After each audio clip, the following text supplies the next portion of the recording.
Listen In with KNN, the sports sound of the district.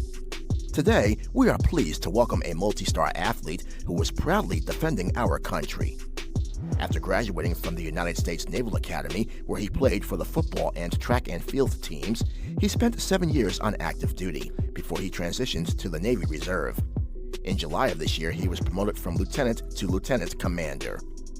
During his time in the academy, he developed an interest in motorsports.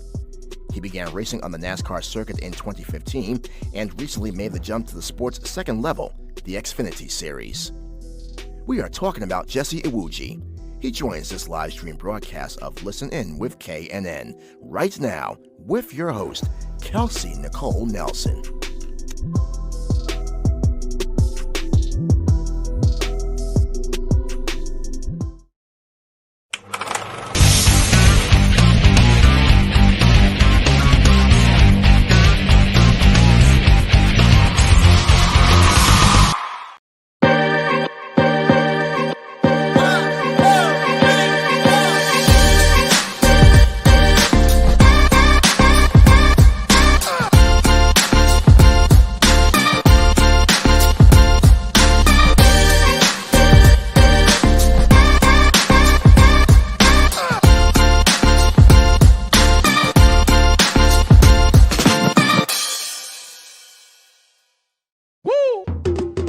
It's Listen In with KNN, the sports sound of the district. We bring you the biggest guests, great analysis, and the hottest sports stories in the nation's capital and beyond.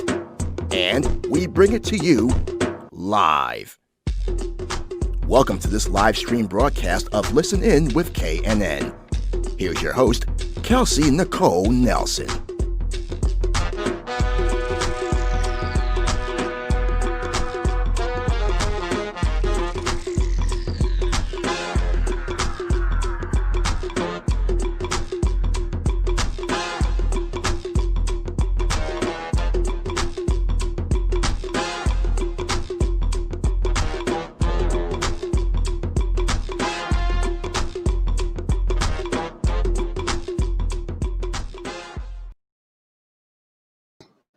All right. Hello, everyone, and welcome to another live stream edition of Listen In with KNN, presented by Fox Sports Radio. I'm, of course, your host, Kelsey Nicole Nelson, and I'm excited to get into today's show. We have a very, very, very special guest joining me for the very first time on the show. He's doing so many amazing things, and he recently celebrated a birthday, so we have to make sure we celebrate him there. He is none other than North Texas native Jesse Iwuji. He's an officer in the U.S. Navy Reserve and also a NASCAR driver. So, man, that's pulling double duty and has an amazing and awesome story to share with us all. Thank you, as always, for joining us each and every week, every Thursday at 6 p.m. and every Saturday at 2 p.m. So without further ado, I'd like to welcome Jesse Iwuji to the show. Jesse, how are you today? Pretty good. How's it going? I'm fantastic. Thank you so much for joining. First off, I like to ask my guests, how are you feeling? How are you doing? What's the latest with you, Jesse? Yeah, no, it's a lot been going on recently. Just had my birthday, which was great. Congratulations. 1 year younger. Season, right? I like that. 1 year younger. I'm taking that. Exactly. And then, we just ran a doubleheader weekend this past weekend. I ran a NASCAR Truck Series race on Friday night at Michigan International Speedway, and then made over to Wisconsin, the race at Road America, in my first NASCAR Xfinity Series race, which is the second highest level of NASCAR. So to be able to get up to that point and make that happen, be the only service member who's currently serving and actually racing in NASCAR, and be one of two African Americans, period, in the sport racing, it's been a huge blessing. So yeah, it's been pretty fun. It's been amazing. You kind of summed it all up. This is why I have you on the show. You're doing so many things. The first box we keep checking off, Jesse, with you, which is so amazing. You said, you're in the U.S. Navy and you're doing these amazing things, and you're an African American NASCAR driver. And I think that's something that we don't get to see enough of. Luckily, I just have had the chance to work with NASCAR, and I'm always pushing and propelling their Drive for Diversity initiative. You are a living, breathing example of it. And I think NASCAR, unfortunately, has been in the news about race, but it's more so, unfortunately, I think, been on the negative side of race, because I think, of course, the Bubba Wallace incident comes first to mind. And so let's get into it. You, as an African-American driver, like, what weight does that carry for you, as you said, to be that second one, right? The second one that's right now in NASCAR. I mean, what does that do for you when you step into that car, when you put on that helmet? How does that make you feel? Yeah, being one of two African-Americans in the sport is definitely different for sure. There hasn't been a lot of African-Americans racing in the sport, over the years. total, it's like maybe 8 to 11 or so. I can't remember. At least in the top 3 levels of NASCAR. So to be able to, be the one who has that torch and that we're paving the way for those coming after us, it's pretty cool. But with all that weight on our shoulder, I'm ready to handle it. It's something I've had, throughout my whole life. The Naval Academy, been in the Navy, serving, leading people, leading sailors, Marines, and all these people. I've always been the one who's been, up front, trying to push forward and make sure that we're paving the way for all the people who are afterwards, so that they can continue to do great things. And just having the opportunity to even have this platform has been a huge blessing, and I definitely don't want to squander it. That's for sure. So definitely, and blessed to be able to even have it. I love that. Blessed to be able to have it. You're representing so well. Many of us applaud you and cheer for you. So for you, as an African-American driver in the sport, how would you like to see NASCAR grow amongst African-American population in the United States? How do we get more fans out, Jesse, to the races? What do we do? What can we do? How do we better appeal to that population? Yeah, right now NASCAR is doing a lot to try to really appeal to minorities. So long, everyone has thought that NASCAR was just a one-sided, that it was only Caucasians that would go and that's it. There's no one else allowed. That's not the case. NASCAR was open for a while, and I think NASCAR is doing everything it can right now to really show that. They did some things to make it feel more inclusive. They banned the Confederate flag, which made it huge step. Mm-hmm. Yeah, that's definitely a big step. And the funny thing is, I remember going to my first race ever. I went and as I was going through all the spectator lot and everything, I would see all these people with all these Confederate flags. Oh my gosh. It scared me. It never scared me. It never made me think twice. And that was right before I even got into racing. I hadn't even raced at that point, but I, for some reason, figured that, hey, this is where I belong. I think I need to be one of those different ones. I look different. Obviously, I'm African American. I don't look like the other drivers. To be that different person who brings that different image, who brings that different voice, and not a dividing voice, a voice of unity. I'm the type of person where a house divided will fall, but a house united will rise. And I love that. Yes. For us to become the America that we're supposed to be, we have to unite. We have to come together. It doesn't matter what your color is. It doesn't matter where you come from. We all must come together. There's divisive forces out there who want to keep us away. Come together, and we're strong together. Yeah, it's coming together. We're stronger together. I think that message is needed now more than ever, of course, with all that's going on in this country. And I think that's why we love sports. Actually, it brings us together. And I think that's why we're missing sports so much. We're seeing, fans can't go to many of them. So we're trying to find ways to still bring sports to people. So I really appreciate you touching on that. And you talked about it. You're doing so much good in the community. You're doing so much good through your service. But let's start with the beginning. Carlton, Texas, right? You were a 2-sport athlete in high school. So from Texas to NASCAR, explain that to us, Jesse. How does that happen? We expect most people from Texas, we think football. You played football, of course, at Navy, but just talk about just your transition to where you are today from those humble beginnings in Texas. It's definitely been an incredible journey, that's for sure. Both parents are from Nigeria. They grew up in Nigeria their whole life. They came out to the U.S. to start a life and to provide a better opportunity for their kids. They decided to settle in Dallas, Texas, and my brothers and my sister, we all grew up there our whole life, and everyone knows that football in Texas is king. It's king. Racing was not my forte at first. It wasn't something that I was super interested in. I liked it. I used to watch it, but it was something I thought I would do. All of a sudden, one day, or not one day, but really going through high school, I decided that I wanted to become a football player in college. Yeah. I worked really hard to put myself in a position to make that happen, and by my year, I got recruited by the Naval Academy, and they continue to go to a great school, get a great education, be able to play great football. And when I graduated, started a career as an officer in the United States Navy. Played football at the Naval Academy all 4 years, graduated in 2010, became a surface warfare officer. As a surface warfare officer on the ships, I spent 4 years on my first 2 ships, went on 2 different deployments, both to the Arabian Gulf, came back second deployment, and backtracking a little bit, I was developing this passion for cars and racing while I was in my first few years in the Navy. Right. Personal cars to different tracks near me and do track days and things like that. And finally, one day I was sitting in my room one night. It was January 2014. Yeah. Crazy decision. I was like, you know what? I want to become a professional race car driver. Like, football's done for me. I'm not playing. Yeah. I want to be a pro driver. So I took my whiteboard off my wall. I erased I had on it, and I wrote on there, become a professional race car driver. Oh, nice. Yes. 2014. And from there, it was just networking and researching and trying to figure out what I got to do to get there. Met a guy at a car show. He introduced me to a race team. I started racing that team, just lower level stuff. And then from there, I was like, okay, how do I get to the next level, the next level? And it's through a lot of grind over the last few years, becoming an entrepreneur to make the extra money to do it. Everything I had to do while still serving in the Navy to get where I'm at right now. And it's been an incredible 5 years. But that's basically how I went from Dallas to Navy.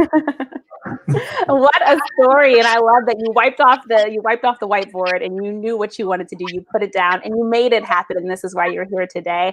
I think too, you joined the Navy and just seeing that you have their support. I mean, of course, you just talked about the debut that you made this weekend, but you had partners that were veteran-owned businesses supporting you. I mean, what does that mean to you to know that the Navy, the military, the vets, they support what you're doing. They believe in your goal. It's been incredible having all these veteran-owned company supporters throughout the years, especially that just supported us this past weekend for the NASCAR Xfinity Series race and our Truck Series race. Mile 110, they were able to be our primary sponsor for the event, and they're our sponsor for another race coming up here soon. But they have these veteran-owned companies that are helping others too. I mean, mile marker helping people get into the government contracting space and giving them their own businesses and do great things like that. These are the type of brands we've been aligning with, people who are helping other out there who are veteran owned. I mean, the more we can keep it within that circle, the better. But not that I'm working with people who haven't served, but of course, it is so much more authentic when we're doing something that's helping and engaging with other veterans. And I've been pretty fortunate to have that opportunity to partner with plenty of veteran owned companies throughout the last 5 years. Amazing. And I'm sure, I mean, you learn specific things in the military that I think, you don't learn elsewhere. So talk about any lessons that you've learned from your experience with the U.S. Navy that you use when you put on that helmet and you go onto that race track. Is there anything that kind of coincides or, that you're like, man, I'm so happy I learned this with the Navy because it's helping me, it's helping propel me for this race. I've learned a lot in the Navy that's really helped me in racing, period. Yeah. For us, the focus that you need, I mean, it's the same focus you need on the ship. When you're on the ship, you have a bridge team, when you have, your engineering team, your combat information center, all these working together on a team. It's the same thing as in NASCAR. There's all these relations where communication, where execution, planning, all this stuff that we do in the Navy, it applies in NASCAR. And then when I come off the track, I have to deal with sponsors and sponsor obligations. Sometimes I gotta go do speaking engagements, and speaking engagements can be tough. You're saying of anywhere from 50 to 1,000 people, and you're speaking in front of these folks, and sometimes it can be a little nerve-wracking. But I rid of all the jitters while I was in the Navy, because when you have to stand in front of your whole ship and do a brief, safety in front of all these people, and your captain is sitting there grilling you. These crazy eyes, like you better not mess up. Like you really learn real quick how to speak in public. So all these different skills I learned on the ship while at the Naval Academy during all these things have translated over to NASCAR now, and I've been using it to help me really put myself in a position where I can be competitive, where I can be just like everyone else, and it took me 15, 20 years to do it. We did it within a relatively short period of time. Amazing. I think something else I'm sure that you took the training that you all do. I mean, the physical shape you all have to be in. Until I worked for NASCAR, I didn't realize the physical shape that many of the crew is in, and even just to be a driver. So just talk about, COVID-19 obviously hit us all. I'm sure your regimen had to change. I'm sure, I don't even know if the Navy could have prepared you for something like a COVID-19, right? It surprised all of us. So when that happened, how were you able to transition your career to still be ready for these races that you're doing now? Yeah, COVID-19 has definitely affected a lot of people in many, many ways. For us, or for me at least, I didn't want to set me back at all. I had to make a decision that COVID wasn't going to beat me. I was going to beat COVID. And during the whole quarantine time, especially when everyone was at home and couldn't really go out and do a lot of things and things like that. For me, in my mind, I was like, we got to win the wait. That during that whole time, that's a waiting period. Everyone was kind of sitting around wondering what's going to happen next. Where are we going to go? Where's life going to take? I wasn't waiting. I had to go win the wait. I was taking advantage of every single opportunity, and the opportunities of a lifetime within the lifetime of that opportunity. And is doing to make that happen has allowed us on the exit of the quarantine to be able to go out there and really pounce on great things and continue to race. As working out and staying in shape and all that stuff, I obviously couldn't go to the gym anymore. outside, and I still would do my sprints in the fields. I would come home. I had a few weights at home. I would still lift, do my sit-ups, still do everything. And I ended up actually losing 10 pounds during the quarantine time. Jeez, you did the opposite of what most of us did, which was gain. Exactly. It's been fun. It's been fun. Just trying to do what I can to, stay high spirits and continue to move forward. You cannot sit back, especially when things like COVID hit. Like that. That's what the evil in the universe wants. It wants us to sit back, us to chill. It wants us to not move forward, just move backwards. And you can't let that happen. You got to fight forward. You got to stay strong enough long enough. I mean, how do you keep this positive spirit, Jesse? Because I think that's what's needed to be heard right now. And again, I mean, I don't think many of us thought, August 13th, boom, we'd still be with COVID-19. I thought many of us by the summer, I thought, hopefully it'll be gone. We'll be back to life as normal. But now we don't even know if we're going to go back to normal life. What even is normal anymore, right? Like we have so many questions. So how are you able to keep just this upbeat, positive spirit with all that's going on in the world with, COVID-19? And of course, we see all the racial injustice happening, the protests. Like, how are you able to keep this just positive vibe? Yeah, it's all faith. I learned early, at least 5 years ago or so, I learned early in the journey that a lot of things can happen, goods and bads. Life is just a cycle. It's a tunnel, and you're going through this tunnel, and it's real dark. And you got to remember, even in the darkest point of the night, the sun will still rise. So don't think that when you're walking through this journey, whatever's happening in life, whether it's COVID or all the other stuff that's happened over the last 10 years, don't think that we're just stuck in that portion. Like life is a cycle. It's coming back. Even though we're in the down, it's going to go back up. So remember, like the sun will still come out in the middle of the night. You just got to wait and keep pushing forward. So having faith that things will get better because they will. Cycle. So that's what I use to keep myself in a positive mind frame and not let myself go crazy thinking that we're just stuck. Yeah, we're not stuck. I promise people it's going to get better. You're right. You have to think of something positive. I think, there is always light at the end of the tunnel. So I love that you said that. And you just made me think, how did you even celebrate your birthday? Did you get to do anything fun? I don't know. I wouldn't say I did anything fun by a lot of people's standards. It was a COVID quarantine birthday, so you can only do so much, right? It was, yeah. I mean, early in the day, I was just grinding away. I have a lot of opportunities that have been getting thrown our way. I'm trying to take as many as possible, setting things up for the future, building my business, getting ready to figure out what race we're going to do next. All that stuff. That's what I was working on early in the day, and then once it got towards the end of the day, my girlfriend did some really, really nice stuff for me, which is great. Awesome. And cake for me, which was a lemon cake. I love lemon cake, and I never cake for my birthday, which was great. I was happy. Just a chill day. Went and grabbed some food. I think we went to Texas Roadhouse or something because I love Texas Roadhouse. Nice choice. Yes. Did you get to? I know they usually let you ride the bull, right, for your birthday. Did you get to do that at all? No. They're not letting anyone inside of Texas. Oh my gosh, that's right, because of COVID. See, all the fun things you can do now. Eat outside. Everyone has to eat outside. They basically made all these things outside to keep everyone. Oh my gosh. And look, COVID save is what we wanted because we need you back on the racetrack. So glad to hear that. I heard in the midst of all that you're doing, you said starting a business, maintaining your business. I mean, how were you able to balance that? And tell us more about this business that you have. Yeah, so back in 2015 when I started racing, I quickly realized that racing is not cheap and it's very expensive. And the officer in the Navy, I make decent money, but I wasn't making enough money to race in NASCAR, that's for sure. Yeah. So I had to find a way to get that extra money to race. And at first I was like, let's go find sponsorship. I quickly figured out it's not easy to find sponsorship. It's not. It sounds easy, but it's not. Exactly. A lot of people think, just go talk to this company. They should, that's not they have a budget. No matter how much money they make. McDonald's makes billions of dollars. Doesn't mean they're going to give you any. Exactly. Even though I wish, right? Yeah, exactly. So, I started my own business. I started hosting racing events at different tracks in California. And the money I made from that was what I used to help really launch my racing career. And then from there, I've expanded the businesses out a little bit. We have a trucking company now where we have semi-trucks on the road hauling goods all across the West.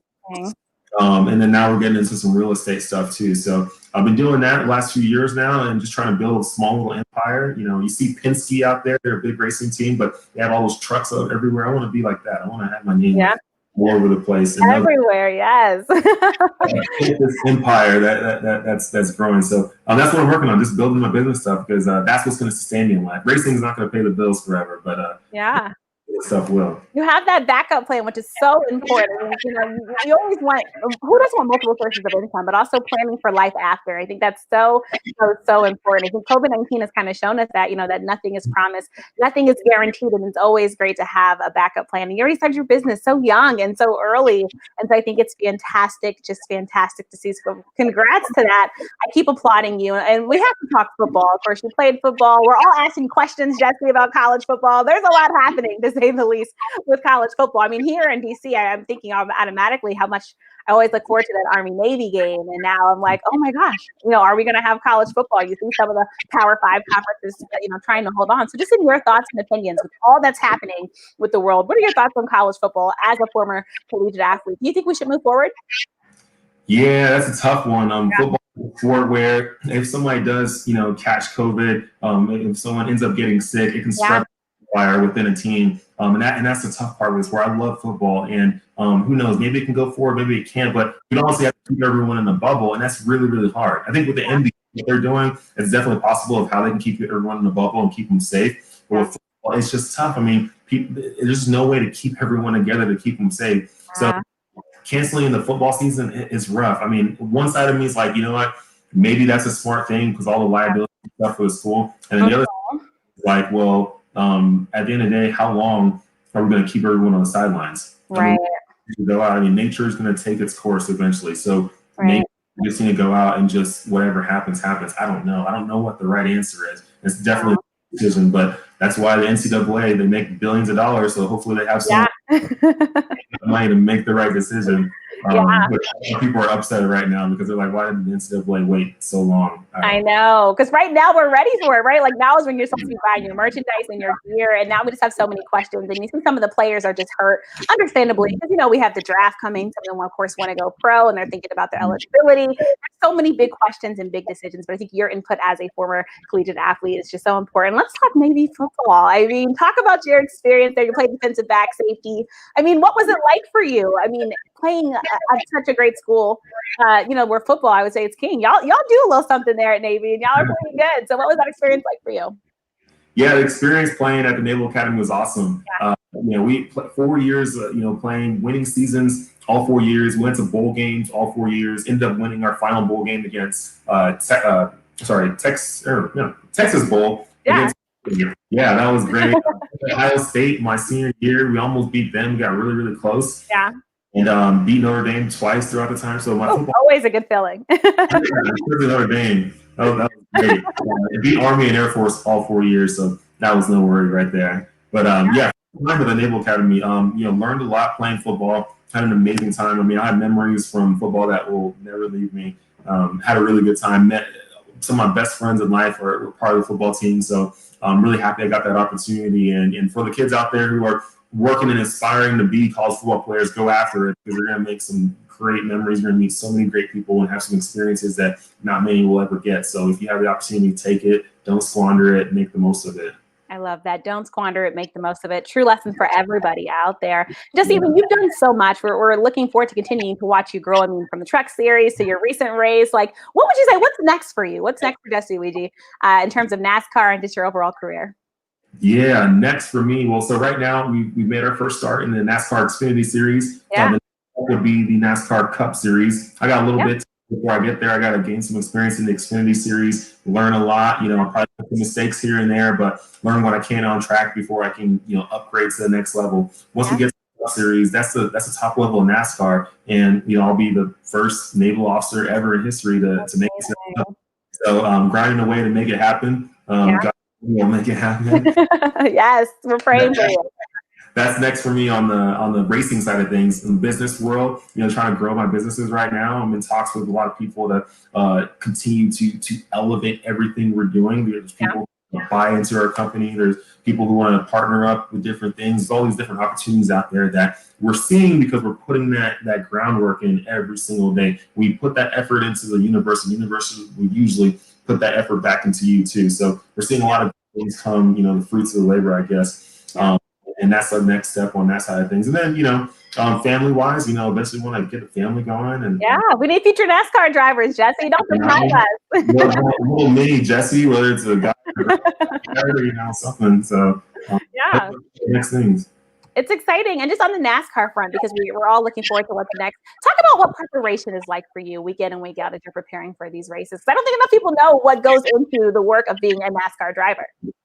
Yeah, preparation, a lot of it's simulator racing right now because we don't get practice right now. With going on with COVID, when we get to the track, we usually would have a day or two of practice, and then you race, you qualify, and then you race. Right now, we don't have that. So our only training is my little simulator I got behind me. Steering wheel, shifter, pedals, all that, and that's what I use to train. And the software is very, very close to real life as far as the dynamics with the car and how the tracks look. So we're using to train right now, and that's basically my only training I get. I do that with my physical training. I do some brain exercises with this one company, Synapse Neuro. Those guys help me out with some reflex training and things like that. So that's really all I can do right now. There's not much. Yeah, we have a fan asking. He wants to see the simulator. You don't feel any pressure to do it, so you got everybody excited. No, I might be able to show the simulator. Give me one. You get a tour. Oh my God, that is super cool. Oh, that is super cool. See, I use my Oculus Rift, which you can see right over there on my shoulder. So that's so I don't use a screen in front of me. That screen right there is just to see basically, through the options menu. But once I'm getting through, I have the steering wheel right there behind me and the ship and all that. Amazing. I feel away because this is coming from somebody that still needs to get her license. So I don't even know if I could do the simulator. This is why I'm doing the interview and you are the driver. It's amazing. Okay, so you talked about the preparation towards race week, and you said Wednesday. Wow, that's awesome. I appreciate you showing them. So the next race, do we know yet? Do I know when my next race will be? Mm-hmm. Yeah. So I think right now the aim is to run, I believe, Vegas. Okay. And unless something else pops up before then, right now I think the aim is to run Vegas. I don't run every single race. I run like a part schedule. Because of budget. If I had a bigger budget, I'd run all the races. But yeah, of course. My budget is pequeño right now, so it's not huge. Yeah. We understand. We want to support. That's why I wanted you to give that. And just like any inspiration or any advice that you could give for those out there, Jesse, that want to be like you, have dreams of being a NASCAR driver.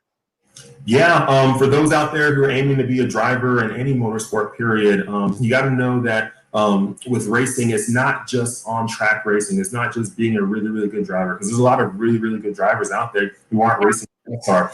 You got to understand the sport. You got to understand motorsports. Everyone knows that racing, obviously it costs some money. So not only learning how to drive on track, you got to learn the marketing side so you can make yourself marketable enough for a brand, any kind of sponsor to come in and be like, hey, I want to attach you with our marketing campaign. And that's what's going to allow you to get on track, because they're going to give you the funding you need to get on track. If you don't figure that part out, it's going to be very difficult to get on track. Some people get very fortunate and they're really good drivers, and the team will just pick them up because they already have a sponsor. But a lot of these teams are struggling to find sponsorship themselves. So they need someone to come in who can bring that sponsorship themselves. If you can learn marketing and be a good business-minded person and learn how to do B2B deals and things like that, that's what's going to help you get on track. So I always tell people, go find the money. However, start your own business, be super marketable, whatever you got to do, go find the money. That will make things a lot easier to get on track. Nice. Like, find the money, follow the money if needed. And Jesse, just curious, any just favorite drivers before you headed into NASCAR, even ones that you look up to now? One of the ones that I looked up to probably the most was Dale Earnhardt Jr. A really cool guy. Talked with him quite a few times. Just really down-to-earth person for someone with so much popularity and so much media around him and everything. Super, super down-to-earth. There's people with half the amount of media attention who are just like a-holes. He's not, he's just a nice, good-hearted person who just understands, and I think that type of compassion and ability to keep yourself level-headed, if everyone could be like that, the world would probably be a better place. I agree. We just need people to care about each other, but I think it's just, again, just so amazing. And again, I appreciate you for your time. You've just been truly amazing. We have to look out for you on the next circuit. I know I had my 30 minutes. I kept you in that 30-minute time frame, Jesse, but again, best wishes. If you have any last words for the audience, please feel free to say them now. No, everything's good. Everyone, follow me on social media. Look me up. You can see my name right there, Jesse Iwuji. If you can't remember that, go on Google and type in Navy NASCAR driver. You can find me on any social media platform. I'm very open. You can send me a message, any DMs. I'll answer all of mine. Yeah, follow the journey, support it. The more we have following us, the easier it is for us to show brands that we're marketable. So on social media, go to my website, sign up for my email list, keep on watching all the great stuff we have going on. We got, great news coming up hopefully soon. So, keep following us, keep supporting, and we'll keep the journey alive for everyone. And hopefully we can inspire others to be able to achieve their dreams too. And one of my favorite quotes from Les Brown is, never let someone's opinion of you become your reality. And you're going after anything in life. Powerful, powerful, powerful words there, Jesse. I appreciate your time. I feel like I need to add one more job to you. I know your parents are Nigerian, you're Nigerian. We got to get this to Nigeria. We got to keep the pipeline coming, Jesse. We need more drivers. Help us expand the sport. But again, just thank you so much. I appreciate your time. Again, best wishes and wishes of success to you. I'll continue to follow. Thank you so much. Thanks so much. Have a great one, Jesse. You too. Bye. All right, everyone. Thank you so much for joining the special live stream edition of Listen In with KNN. I truly appreciate your time. We'll be back Saturday at 2 p.m. Eastern Standard Time with special guest David Aldridge. You all know the man. I mean, so many years of NBA coverage. Of course, he's now editor-in-chief of The Athletic DC. We're going to talk all things sports. Again, that's 2 p.m. Eastern Standard Time. And please, please, please check out the audio version of the podcast that dropped yesterday with Larissa Harris, a sports reporter and host down in the A. Thank you, as always, for your support of the show. I could not do it without you. As always, the show is on YouTube, Twitter, Facebook, Listen In with KNN, iTunes, Google Play, Spotify, the audio version. Please, please, please continue to support my team. Thank you so much for putting in work each and every week. It's not just me. I know you all see me on screen, but I have the most amazing team that just week in and week out continues to produce. So thank you all so much for listening, and I'll see you all Saturday. Bye, guys.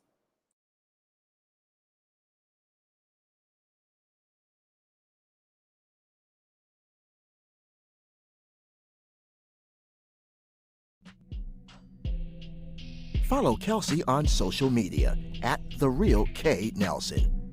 Catch episodes of Listen In with KNN on YouTube, on air at AM 1340 and 96.9 FM Fox Sports Radio, on Facebook and Twitter, and online at KelseyNicoleNelson.com.